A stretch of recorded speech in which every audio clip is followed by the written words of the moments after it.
آج باطل طاقتیں ہندوستان میں آپ دیکھ رہے ہیں کہ ٹی وی چینل کھول کے دیکھو تو آپ کی عزت نفس پہ حملہ ہے، آپ کے ایمان پہ حملہ ہے کہ آپ کی 450 سالہ بابری مسجد پہ رام جنم بھومی ایک فرضی دھوکہ، فریب، ٹیررزم، اسٹیٹ ٹیررزم، حکومتوں کی ناانصافی، عدلیات کی ناانصافی، آستھا کے نام پہ فیصلے کیے جاتے، آپ کو رسوا کیا جا رہا. آپ 20-25 کروڑ کی طاقت میں ہیں اور اس تاریخ میں جانا نہیں چاہتا، لیکن تاریخ بار بار سامنے آ کے یہ بتا رہی ہے کہ تاریخ کے ہر دور میں کافر سے زیادہ خطرناک و مضر ملت اسلامیہ کے لیے منافقین رہے. یاد رکھو یہ بات ذہن نشین کر لو کہ تاریخ کے ہر دور میں میدان احد سے لے کے آج کی تاریخ تک اگر مطالعہ کرو تو ہماری صفوں سے جب منافقین نکل کے باطل کی مدد نہیں کرتے، اس کو طاقت نہیں بخشتے اور آپ کی طاقت کو اس کے سامنے کمزور کرنے کی کوشش نہیں کرتے، مسلمان نہیں ہار سکتا. آج چاہے آپ تاریخ اٹھا کے دیکھو، عبداللہ بن ابی کی تاریخ سے لے کے میدان کربلا سے لے کے آپ اگر سراج الدولہ کی تاریخ دیکھیں گے، ٹیپو سلطان کی تاریخ دیکھیں گے، بابری مسجد کی تاریخ دیکھیں گے تو بابری مسجد کے اندر یہی آئے گا کہ آج بڑی بڑی بات کرنے والے کہ اگر میں یہ کہوں گا کہ بابری مسجد کے مقام پر آج جارحانہ دہشت گردانہ ہندوتوا تنظیمیں اگر مناظر قائم کر رہی ہے تو اس کے پس پردہ سازش منافقوں کی سازش ہے جو بابری مسجد کو کھدوایا، عدالت میں راضی ہوئے اور ایک طرف تاریخ ہے مجلس بچاؤ تحریک کی، ڈاکٹر قائم خان، آدم ملک اور میں مل کے متحدہ کوشش کرتے رہے، مسلم پرسنل بورڈ کو لیٹر لکھا کہ کھدوائی کے لیے آپ راضی مت ہو. بابری مسجد ایکشن کمیٹی کے وکیل ظفریاب جیلانی الہ آباد ہائی کورٹ میں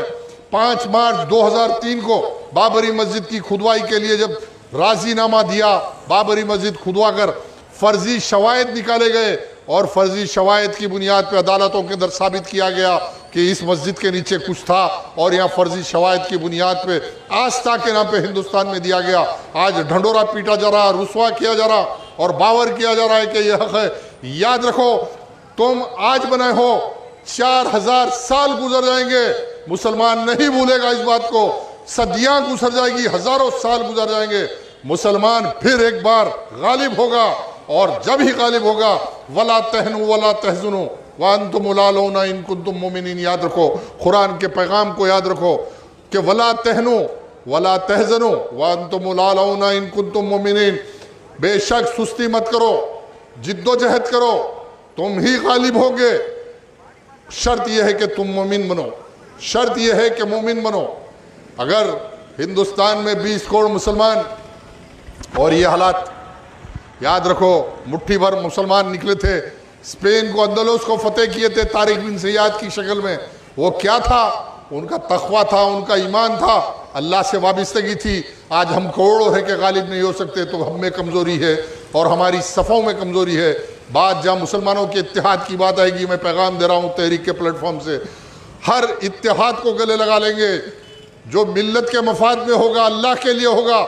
اگر سیاسی ریاکاری کے لیے، الیکشن جیتنے کے لیے اتحاد چاہیے،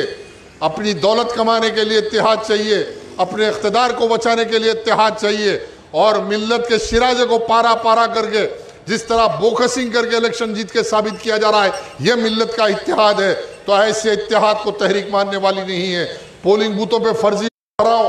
اور پھر اس کے بعد کہو کہ یہ اتحاد ہے، اس کا نام اتحاد نہیں ہوتا بھائی. ملت کے ان نوجوانوں کو موقع دو. آج قابل ترین پڑھے لکھے بچے آج مایوسی چہرے پہ ہے، اس لیے کہ آج مسلمانوں کی صفوں میں وہ طاقتیں کام کر رہی ہے جو بی جے پی کے اہلکار ہے.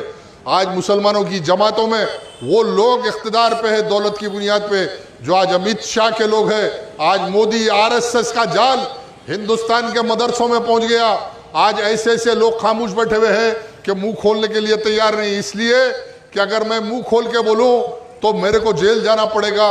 میرے کاروبار، میری اولاد پریشان ہوگی. ارے اللہ جس کی حفاظت کرتا دنیا اس کو پریشان نہیں کر سکتی. آج ہم موجود ہیں.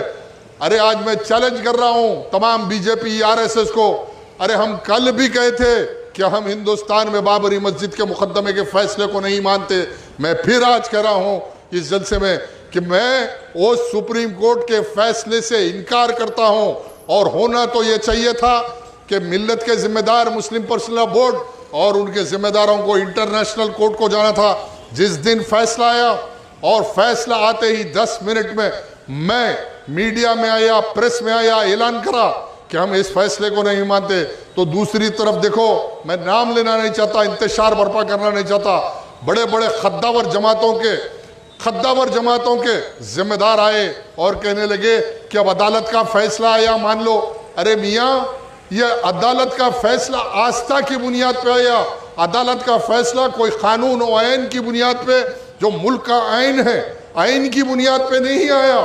اگر آئین کی بنیاد پہ آیا، دستاویزات کی بنیاد پہ آیا، شوائط کی بنیاد پہ آیا، ہم جاریت نہیں چاہتے، ہم ملک میں امن چاہتے، لیکن امن قانون اور قانون کو نافذ کرنے سے امن ہوتا۔ امن کا معنی یہ نہیں ہے کہ آپ نا انصافی کرو اور عدالتوں سے غیر غلط فیصلے کرا کے امن کے نام پہ مسلط کر کے نا انصافی کو قائم کرو۔ آج بابری مسجد کے جمعرات پر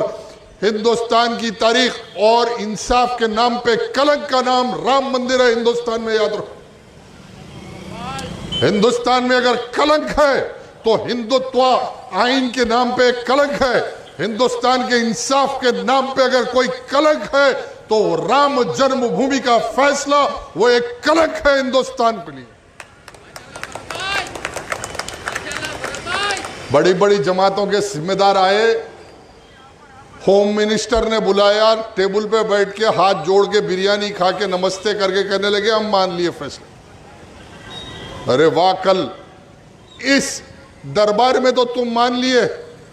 کل اللہ کے حضور میں بھی جواب دینا ہے، یاد رکھو۔